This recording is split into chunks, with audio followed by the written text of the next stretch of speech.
আসসালামু আলাইকুম রহমতুল্লাহ। ভাই ও বোনেরা, আজকে আমরা জানব এক সত্য ইতিহাস যা কোরআনে উল্লেখ আছে। আবাবিল পাখির মাধ্যমে কাবা শরীফ রক্ষার অলৌকিক ঘটনা। ইনশাল্লাহ এই গল্প থেকে আমরা শিখব আল্লাহর অসীম শক্তি ও তার রক্ষা করার গুণ।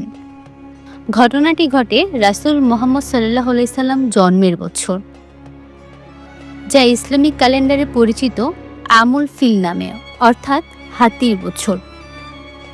তখন আরবের বাইরে ইয়েমেন শাসন করছিল এক খ্রিস্টান রাজা আব্রাহা। সে চাইতো মানুষ যেন মক্কার কাবা শরীফে না গিয়ে তার নির্মিত বিশাল গির্জায় উপাসনা করে। কিন্তু মানুষ তখনও কাবা শরীফকে সম্মান করত, কারণ এটা ছিল ইব্রাহিম আলাইসাল্লাম ও তার ছেলে ইসমাইল আলাইসাল্লাম নির্মিত ঘর, আল্লাহর ঘর। এই বিষয়টি আব্রাহাকে ক্রোধে উন্মাদ করে তোলে। আব্রাহা বিশাল বাহিনী প্রস্তুত করে, সঙ্গে নেয় কয়েকটি বিশাল হাতি, যার মধ্যে সবচেয়ে বড়টির নাম ছিল মাহমুদ। তার উদ্দেশ্য ছিল একটাই, কাবা ধ্বংস করে দেওয়া। তারা মক্কার দিকে রওনা দেয়। মক্কার মানুষ ভয় পেয়ে যায়। তখন কুরাইশদের নেতা ছিলেন আব্দুল মুত্তালিব, রাসূল সাল্লাল্লাহু আলাইহি সাল্লামের দাদা।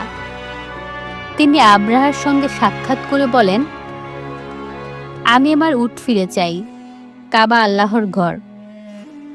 তিনি নিজেই তার ঘর রক্ষা করবেন। এ কথার গভীরতা আজও আমাদের জন্য শিক্ষণীয়।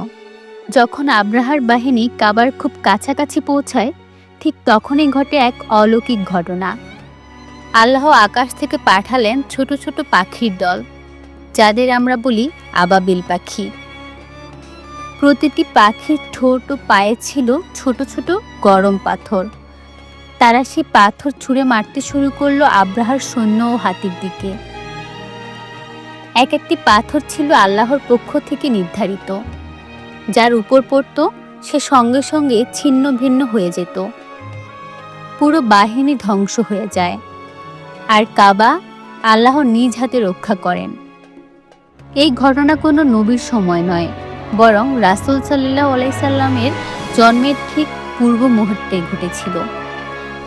এই কারণে সেই বছরটিকে ডাকা হয় আমুল ফিল বা হাতির বছর। বন্ধুরা, আপনি কি অলৌকিক ইতিহাস আগে জানতেন? কমেন্টে লিখে জানান আলহামদুলিল্লাহ জানতাম, অথবা নতুন জানলাম, ইনশাল্লাহ আরও জানবো। ভাই ও বোনেরা, ভিডিওটি যদি আপনার ভালো লেগে থাকে একটি লাইক দিন, সুন্দর একটি কমেন্ট করুন, আর আমার চ্যানেলটি সাবস্ক্রাইব করতে ভুলবেন না। ইনশাল্লাহ সামনে আরও বাস্তব ইসলামিক ইতিহাস নিয়ে আসবো। আসসালামু আলাইকুম রহমতুল্লাহ।